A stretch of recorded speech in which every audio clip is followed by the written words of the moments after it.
Party time, Mom. Welcome to another episode of the Chad Prather Show here from Studio 22, the mothership, with the Puppet Master Mark driving us deep into the nether regions, sitting alongside the lovely Candice, Queen of the Ethiopians, who not only sits upon the throne, but wears a crown, a halo, if you will, an effervescent glow. Look at her. She just shines. Herbert the Silent Deer looks on with the same look of shock that he had when the truck hit him. Party Foul is in the pub taking selfies. I was taking a selfie. I'm not any longer. I like your little square smile you usually. I'm a fake one. Can't get at that. He's glowing too. Like, do your real smile. He's like, look at this double chin I got, Natalie. I'll cover mine up. With a beard. Mine's growing in. This shave it mustache today, is horrible, guys. It's horribly glorious. I think I'm going to do mine like that today. I'm gonna see what Why it are is. you turning your nose up, Natalie? You want some sugar? I just think it's time to go. Is it? See, that's why it's not going. Mine's not quite long enough. Yeah. I'll do it. It has gotten to that point, Natalie. Yeah, it's gotten to that point. It is pretty Because you don't care. horrendous. Oh, no, I care today. That was yesterday. Oh, you new day. Okay, good. I care today. I care about everybody, man. I'm joining the cause. I'm drinking the Kool-Aid. I'm joining the cause. I don't know what cause, but by God, I'm joining it. Yeah. Yeah. We're going to get into a little bit of off the rails. I want to talk to you a little bit about history today. I love history. Cover a couple of headlines as well. You know, history, I made the comment the other day, and I don't think it's necessarily a new thought. I've seen similar statements to it, but I tweeted this day before yesterday where I said, history is not for you to like or dislike. It's for you to learn from. Mm-hmm. And see, we're at a point right now where we're fighting history because we don't like certain aspects of it. Well, people have always been people. And the funny thing about it is, 100 years from now, people are going to look back on this date in 2020, and they're not going to like our history either. There's going to be things about it. Who was it? Gosh, who was it? Dadgummit. It wasn't Winston Churchill. Ooh, the quote. He said,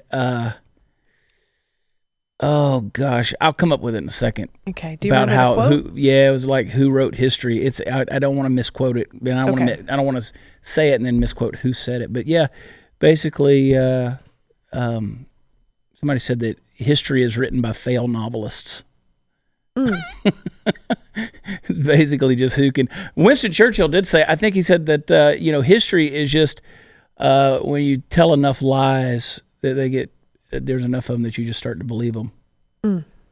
I believe that. I believe there's so much fake history out there anyway that over hundreds and thousands of years. It would shock you. It would shock you. Like, for instance, what if in 100 years the history was told that for right-leaning conservatives, that the reason we had a problem was because we wanted to defend Confederate statues because we really hoped that blacks would still be enslaved. So you could easily create that narrative, right? Like if you defend Confederate statues, that's because you still want to have slaves. See, if the right person writes that history 100 years from now, maybe they believe that about, white Americans that were conservatives. Just depends on how you tell the narrative. See what I mean? That's dangerous. Like the statues and stuff, I'm like cool with having the statues. But do they need to be the, cornerstone of our,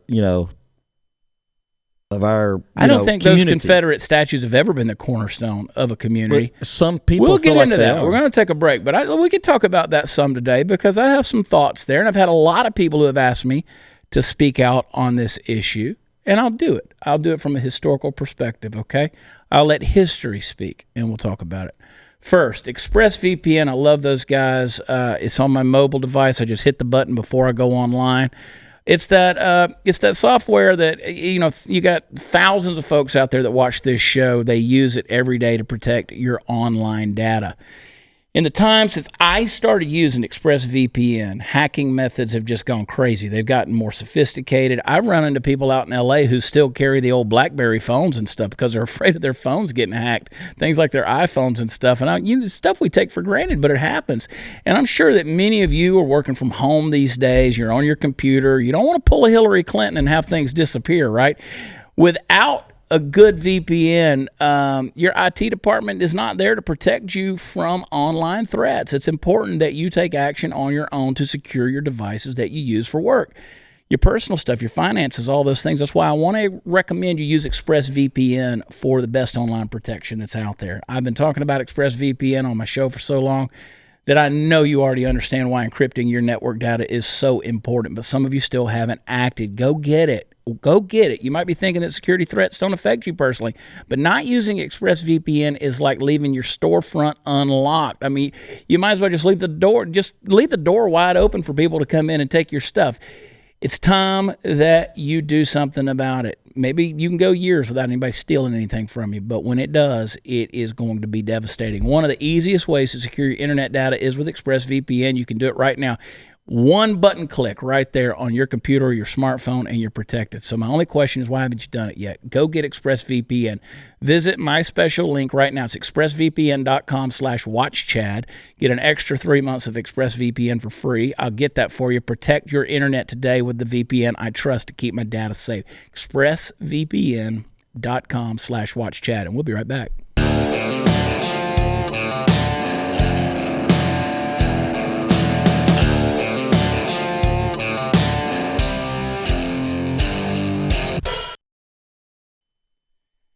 H.L. Mencken, I totally screwed that up on those quotes. He said, historian is a failed novelist. I was going to say Napoleon. Yeah, well, Napoleon said that history is a set of lies agreed upon, or fables agreed upon. And then Winston Churchill said, study history. Within history is all the secrets of statecraft. So there's some really good things out there. Like I tweeted something today. It was a quote by Aldous Huxley. And, of course, then all of the crazies, no, it was yesterday, all the crazies came out and wanted to, jump my butt. You've never read Aldous Huxley. Okay. But I said, his quote says, that men do not learn very much from the lessons of history is the most important of all the lessons of history. We don't learn from it. And we know the old adage, if you don't know your history, you're doomed to repeat it. Mm-hmm. And we're seeing that happen. We're seeing it played out right now. And it's really a sad situation. I firmly believe, have I said this? I firmly believe that if the ancestors of most folks out there who are claiming to have all of these problems could see them today, I think they would say, shut up. You really are desecrating our memory.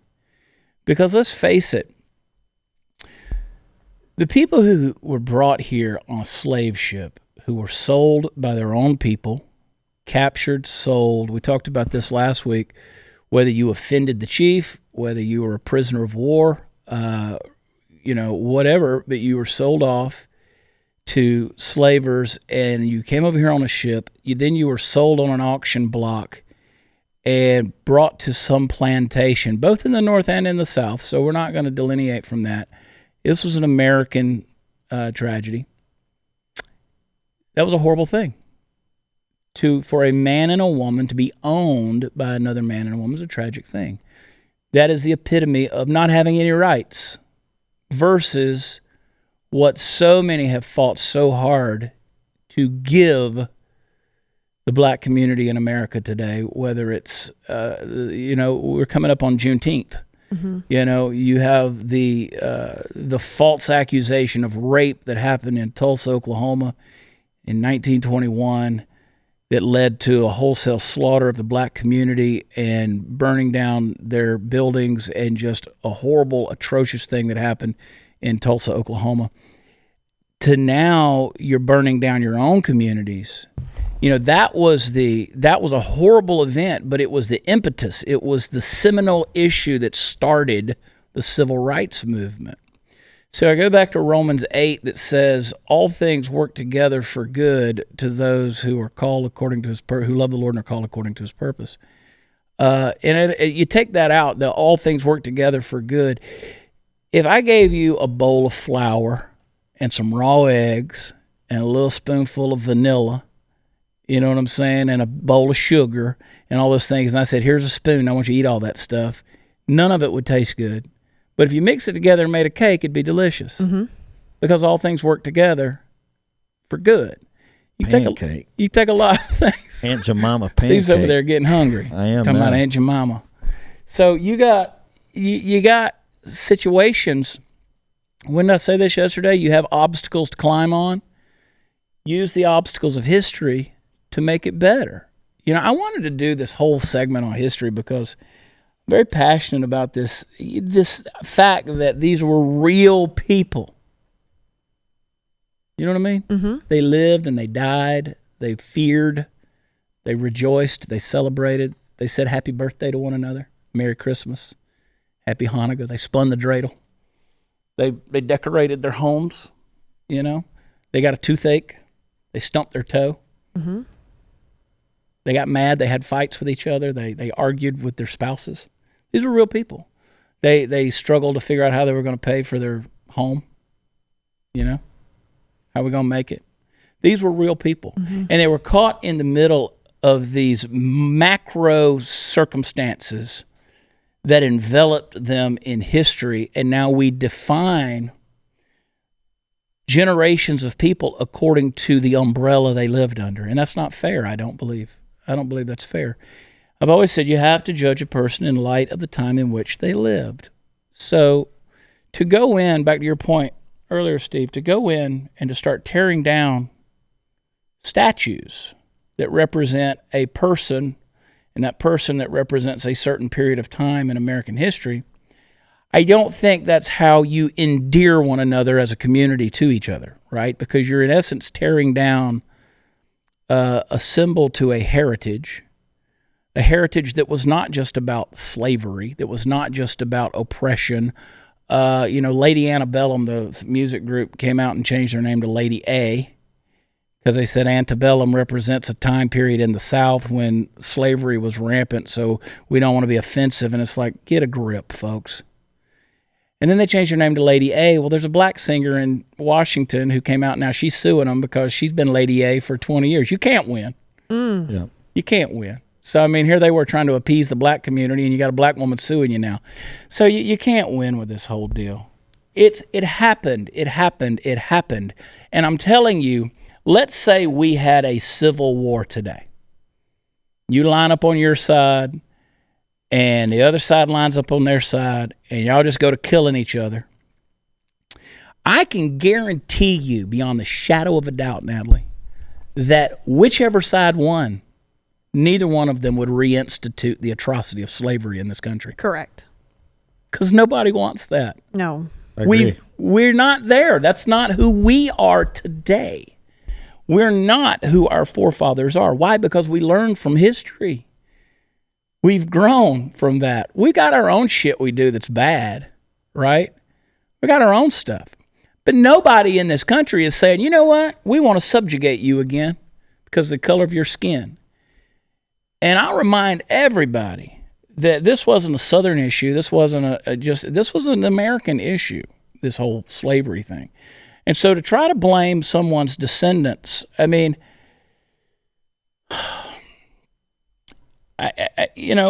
I going to do? Am I going to blame, you because your great grandfather killed somebody while he was, riding his horse drunk and trampled him to death? I'm not going to hold you accountable for the sins of your great grandfather. That's silly, it's just absolutely silly. So my big question there is, and I got this article here that someone sent to me. It's written by a guy named Mike Scruggs, and he asked the question, will removing Confederate symbols promote social peace? He says, of course not. He says, how long would a peace based on suppression of a people's cherished heritage last? How long would a peace built upon suppressing the memory, valor, and virtue of the revered forebears of a great number of the Southern people last? What could possibly be a sure cause of immense strife, bitterness, and economic and political turmoil? Does anyone outside of a madhouse believe that peace and prosperity can be achieved by discarding the heritage of a numerous people to gain the political favor of another? It's more likely to shatter all hope of peace. Can a society set itself against tolerance and mutual respect and have peace? No fair-minded person can accept such corrupt reasoning. He said, I believe we can all be glad that slavery is behind us, but dragging it out year after year to manipulate voters, both black and white, there's a strong chance of destroying us altogether. Destroying cherished symbols of Southern and American heritage to placate lawless mobs is not sound judgment. Appeasing one group by disrespecting the heritage of another is not the road to justice. The flames of manipulated hatred do not produce peace, but endless insecurity and national destruction. Sort of agree there. I might take issue with a couple of those statements, but yeah, I agree. Is it really going to bring a community closer together by coming in there and doing what they do? I mean, and by the way, the guy, when they tore that statue down last week and the one hit the guy in the head, he's still in the hospital in a coma and is flatlined twice, which is a sad situation. But, you know, this was not a peaceful. They didn't bring in the cranes and the professionals to remove a statue. They're ripping these things down as a violent mob, and this dude got his head mashed in. I mean, where does it stop from that point? I mean, the Statue of Liberty was here in 1880s, in 1886 or something. When does it stop? It doesn't. What are you going to tear down? I mean, if you're going to tear down statues, then let's tear down all Harvey Weinstein movies. Get rid of all of them. They shouldn't be aired anymore. Don't put them out. So, I mean, most people watch a Weinstein movie and they don't even know they're watching a Harvey Weinstein movie, right? Well, if you watch one, that means you're you're sympathetic to rape and harassment and all these things, and you're guilty along with Harvey Weinstein. So to assume that and to say that is asinine. It's just dumb. There's no logic behind that at all. I'm just innocently watching a movie. Right? I'm not condoning Harvey Weinstein's actions. So if I have a statue to someone like Robert E. Lee, who was a good man, he was a good man. He was the best general in the Civil War. Abraham Lincoln wanted him to lead his armies, but he could not see himself fighting against his native Virginia.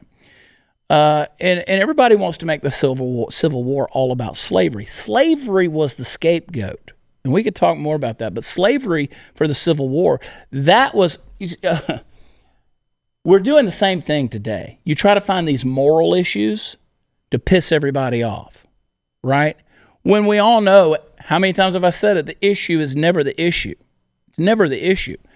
See, when you look at all of this justice for George Floyd and all these kind of things, at the end and then you're going to donate to BLM, and everybody feels good because, man, we're taking a moral stand. No, you're not. You're funding a political ideology by sending money to the DNC. All right? You're not sending money to the folks who are protesting on the street to bring about a righteousness for injustice. You're not doing that. So in the same way, the North used slavery as the moral issue to get everybody fired up. How dare these wicked Southerners, they have these people enslaved. Well, let me tell you, even once the slaves were emancipated, the North, especially Illinois, said, hell no, don't come up here. We don't want the blacks coming up north. You know why? Same reason we don't want Mexicans coming in here working in our factories. We don't want illegals coming in here taking our jobs that are a whole lot cheaper. We don't want to send all of our business over to China, even though they can get it done cheaper. Same reason in 1865. They didn't want the blacks coming up there being able to do it for far less wages and getting people out of jobs. Now, I'm oversimplifying the cause, but you see my point. Yes.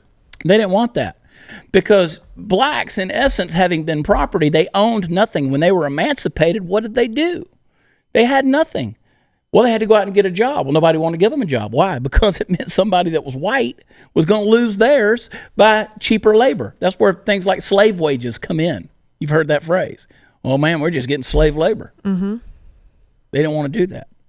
And we could go real deep in that, and we could go a little bit deeper. I mean, I'm happy to talk about the thing. But don't sit there and hold yourself with your head high and say, oh, my family's from XYZ part of the United States, so we didn't have anything to do with it. You don't have a damn clue what your forefathers had a part in. You don't know. Could have been a scoundrel that was a bigot, that was perverse. Maybe he raped children. You don't know. You don't know. You have no idea how perverse your forefathers were. Let's sell something. Hey, working from home is driving up the worst type of cyber crime. You've heard me talk about it. Let's talk about it some more. Home title theft. We're doing it all from home these days. Working, banking, video conferences, meal deliveries, shopping, cyber criminals. They're targeting your homes. They're online too. Actually, they want the money they can get by taking out a loan against your house. The crime is called home title theft, and the FBI is warning homeowners. Home Title Lock is how you protect your home from cyber thieves. Your home's legal title is online. The thieves go out, find it, forge your signature stating that you sold your home to them. Then they're going to take out loans against your house and leave you with the debt. Banks, insurance, and basic identity theft services, they do nothing to protect you. But Home Title Lock to the rescue puts a virtual barrier around your home's title. Protect your home. Now go to HometitleLock.com and register your address to see if you're already a victim of this horrible crime. Use code CHAD. It gets you 30 free days of protection, and it's going to help you right now. That code, CHAD, use it at HometitleLock.com. Go to HometitleLock.com, offer code CHAD. We'll be right back. We'll be right back.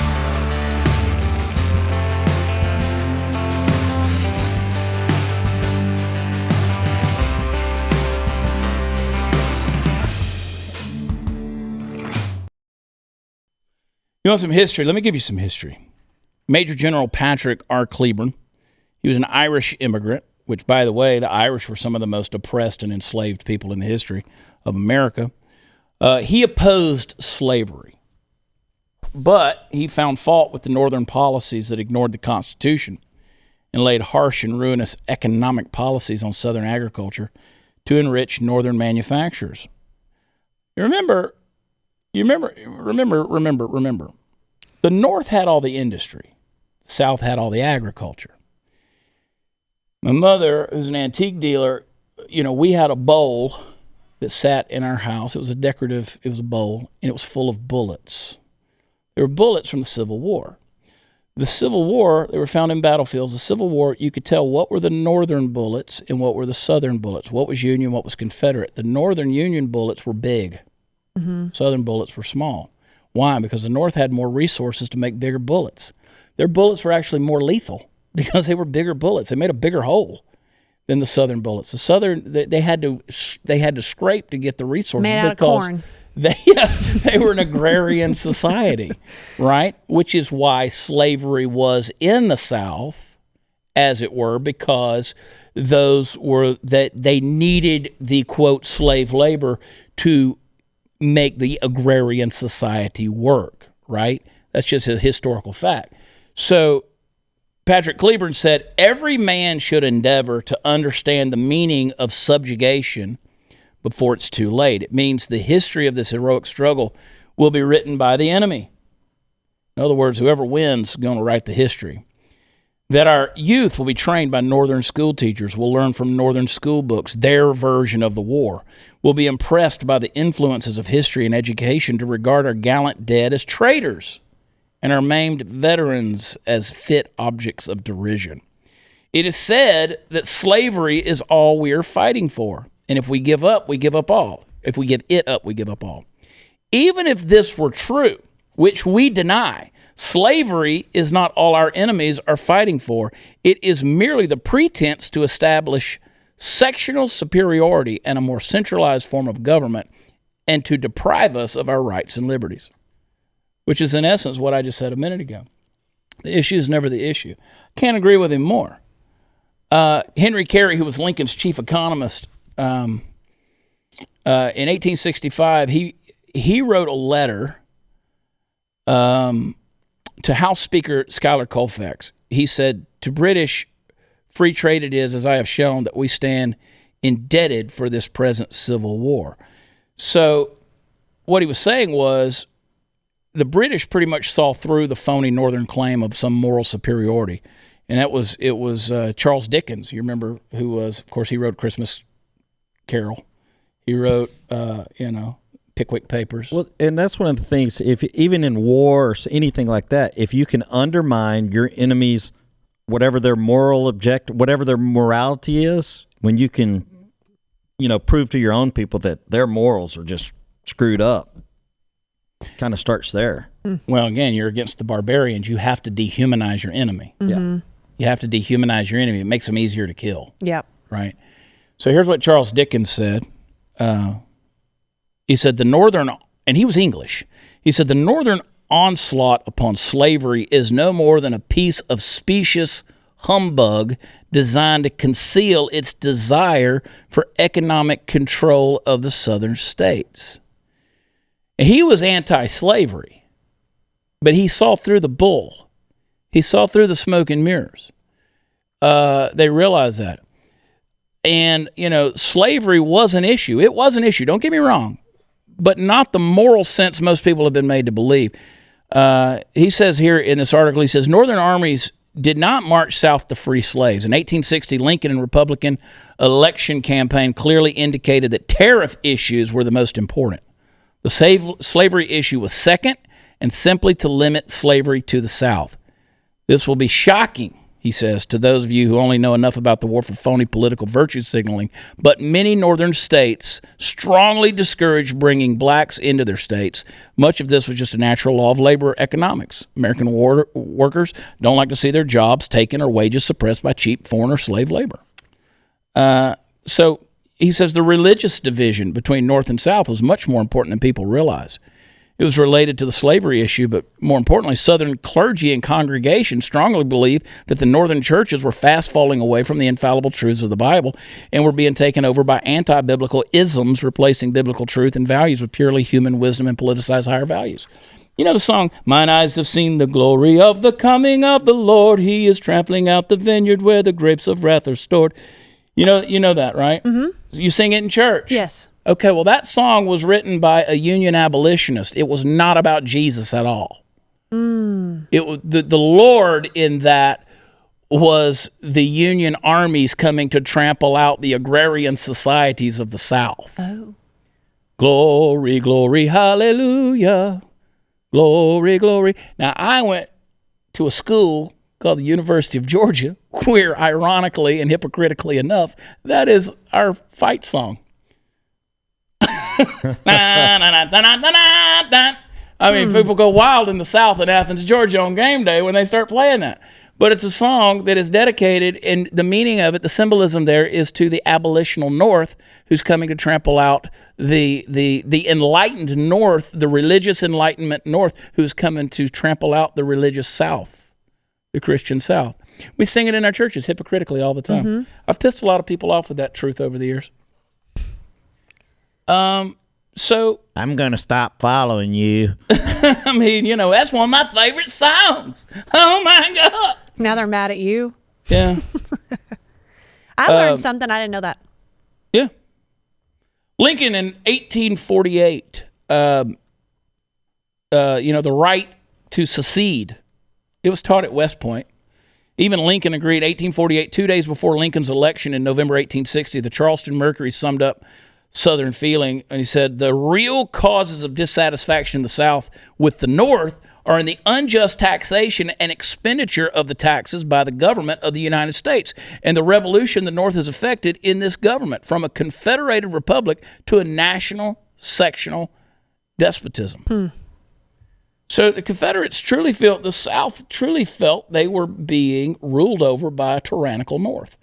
And the North had the power and the money and the industry to do just that. Because they were taxing the hell out of everybody. They had the power to do that. What were you going to do? Right? What were you going to do? So they went to war. I'm not saying slavery was not an issue. It was an issue. But you got to remember, it was used as an issue to create something that was on. It was put it on the surface to make it look like a moral issue. We got to go down there and beat this atrocious South. No, that was just the economy of the day. You got to judge people in light of the times in which they lived. Right? That was the norm. It was the norm in the North. It was the norm in the South. It was an American problem. It needed to be banished.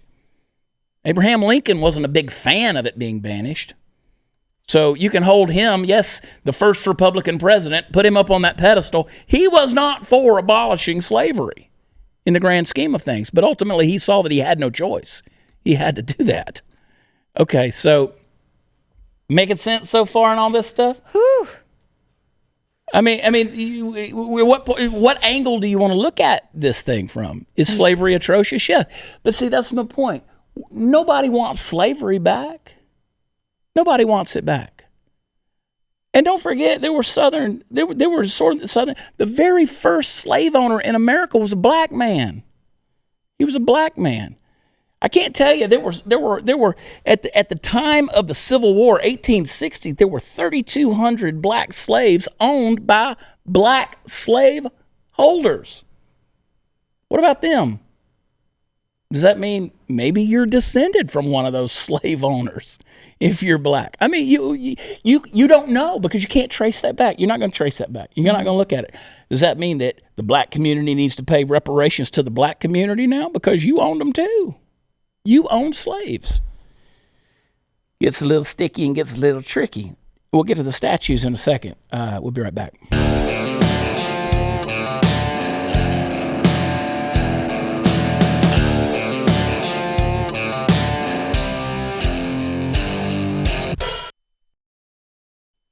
So when you come along and your solution is to start tearing down external things, I said this yesterday, but you don't deal with the issue of the human heart, you just torn down an external thing. But by tearing up a symbol that represents someone's forefathers or someone's heritage, and it is our heritage, the good, the bad, and the ugly, it's still Southern heritage, right? The North was no less guilty, right? It's just like having Northern heritage. How many people live in the South now? Their roots are not in the South, okay? We are a hodgepodge melting bowl of mixture from people from all walks of life. There are people who are Americans, natural-born Americans, whose forefathers and grandparents migrated here from other countries. They weren't even here during the Civil War. They weren't here for any of it. Well, because they're white, though, they're guilty. Well, that's the thing. And that's where we've come to, is it's about, well, you're guilty by association, and the association just happens to be your skin color. So obviously you must have been. Most of the folks in the South, I mean, look, if they were so oppressed by the North that was industrious in the 1860s, 1850s, 1860s, I thought they were some rich plantation owning white folk down there that had all the money in the world. No, they were poor. They were broke. So the average person in the South, they didn't have enough money to own another human being. Okay? And let me just say this, too, as atrocious, and let me just preface everything with what I'm about to say, because what I'm about to say could be taken out of context and be taken very wrong. Slavery should have never happened, but it's been happening since recorded history goes all the way back. We've got in Mesopotamia, we've got Sumerian writings that go all the way back to like 3,500 BC, and there were slaves, right? There's no, what's his name, dumbass that was running, Tim Kaine, that was running for vice president alongside Hillary Clinton, said that it's an American problem because Americans invented slavery. Jesus, Lord have mercy. That's the dumbest thing. Don't tell the Jews, okay? I don't know what they were doing in Egypt, but don't tell them that it was an American thing. Idiots. Anyway, we have this idea, and it was atrocious, but we have this idea of believing that by and large everybody was tied to the tree and whipped and beaten within an inch of their life, and we just killed them ad hoc, just whatever, ad hoc, whatever. If I went out and bought a brand new car, a brand new work truck, I'm not going to beat the shit out of it. It's my work truck. I need it. If I don't have my work truck, I can't go to work. So while the atrocities happened, this idea that's been written in history, though, of this widespread idea that just everybody was abused, then tell me why in the world, when they were emancipated, so many former slaves decided to stay where they were. and continue working for their former masters. See what I'm saying? You wouldn't just stay. Now, families were separated, children, husbands, wives, they were separated. It was atrocious. It was horrible. But this idea that we're just beating them within an inch of a life, how in the world am I going to have prosper my farm, my plantation, if I'm killing my workers, right? You see what I'm saying on this? So this idea of by and large just saying it's inexcusable that anyone would ever own another human being. Inexcusable. And that will never, ever happen in America ever again by anyone, because we don't want that. We've all grown from that. We've all seen the atrociousness of it. It's a horrible thing, and we're just not going back there. But he says in this, he says, the political correctness that surrounds all this. See, it's not politically correct for me to say any of that, you know? So send your hate mail to Steve. Political correctness always reminds me of the hysteria surrounding the Salem witch trials of 1692, where innocent people were executed on the basis of visions or dreams of their accusers. Many were condemned to death because an accuser had testified of seeing the, quote, specter of the accused doing harm or witchcraft. Hysterical young girls pointed a finger at whomever they claimed was a witch, and it was taken as credible evidence. Many of the accused were tortured until they confessed to witchcraft. For much of 1692, lies ruled in Salem. Historical perspective later showed that many of the 19 alleged witches hanged and one tortured to death in Salem were not only innocent, but among the most godly in the community. A substantial number of the accusers had unsavory reputations or were suffering acute mental illness. Other analysis indicates that envy and long-standing grudges in Salem society played an important role in this tragic miscarriage of justice. What has Salem in 1692 got to do with Washington or Minneapolis? Politically correct lies and moral cowardice seldom result in just government, often result in totalitarian government.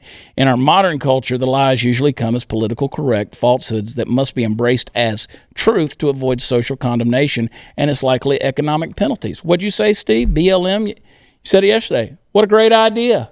You can't speak against it. It's a brilliant move. Yeah, I mean, now you got to accept it or you're going to get condemned. You're going to have economic penalties if you don't embrace BLM. Those who strive hard to meet the truth-conflicting standards of political correctness are especially prone to hysterical condemnation of the innocent. The scapegoat is condemned to avoid offending the sacred cow, which is often an important but false historical narrative. Man, let that sink in. That's powerful. Quote, Civil War history has always suffered from a high dose of Union propaganda about the causes of the war, but the current dominance of cultural Marxism, which is political correctness in American history, and especially the Civil War, has served to hinder any profitable discussion of many important and easily substantiated truths that strongly contradict the politically correct narrative. James Power Smith, the last surviving member of Stonewall Jackson's staff, 1907, he said, no cowardice on any battlefield could be as base and shameful as the silent acquiescence in the scheme which was teaching the children in their homes and schools that the commercial value of slavery was the cause of the war, that prisoners of war held in the South were starved and treated with barbarous inhumanity, that Jefferson Davis and Robert E. Lee were traitors to their country and false to their oaths, and the young men who left everything to resist invasion and climbed the slopes of Gettysburg and died willingly on 100 fields were rebels against a righteous government. Robert Dabney, at the annual commencement address delivered June 15, 1882, Hampton-Sydney College in Virginia, it was entitled The New South.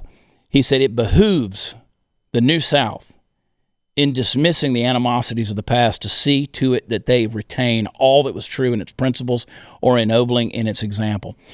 There are those pretending to belong to this company who exclaim, let us bury the dead past. Its issues are all antiquated and of no more practical significance.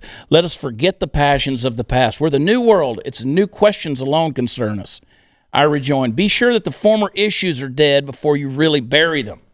There are issues that cannot die without the death of the people, of their honor, their civilization, their greatness. Take care that you do not bury too much while burying the dead past, that you do not bury the inspiring memories of great patriots whose actions, whether successful or not, are the eternal glory of your race and section, the influence of their virtues, the guiding precedents of their histories. Will you bury the names and memories of a Jackson and Lee and their noble army of martyrs? Will you bury the true history whose years are those of the God of truth? So there you go. That was said in 1882. You know, we're living in that age. We're living in that age where unfashionable truths, reason, and plain common sense are powerfully suppressed by vicious forms of political correctness and economic coercion.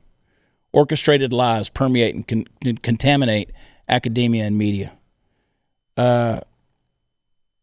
Evil is called good, good is called evil. And Dabney, in that same speech in 1882, he said, even if the memory of the defeated had no rights, if historical truth had no prerogatives, if it were the same to you that the sires whose blood fills your veins and whose names you bear be written down as traitors by the pen of slanderous history, still it is essential to your own future that you shall learn the history of the past truly. So be careful when you start trying to bury the past. You start tearing down statues and you're doing things like that, because those statues stand as a reminder of both the good, the bad, and the ugly. When you tear down history, you don't learn from it. You don't learn from it. And you know, I will say to the other side, you got a lot of sacred cows out there, but you cannot create harmony and peace in a society, in a community, by stepping on the heritage of the forebears of that community. You can't do that.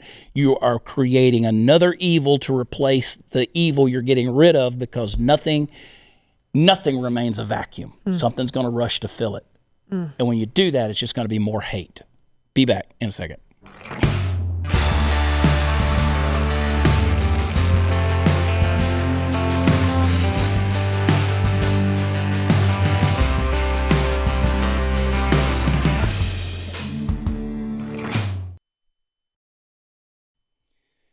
So I know we kind of been heavy on the quotes in this episode. I wanted you to hear the voice of fallible men who lived in those times, right? They're not gospel truth. They're not. People are they fail. They're frail. They're feeble. They're faulty, and you know they all are. At the end of the day, I love you, right? I have no hatred in my heart towards any man. No man that I know of. I mean, I just don't have it.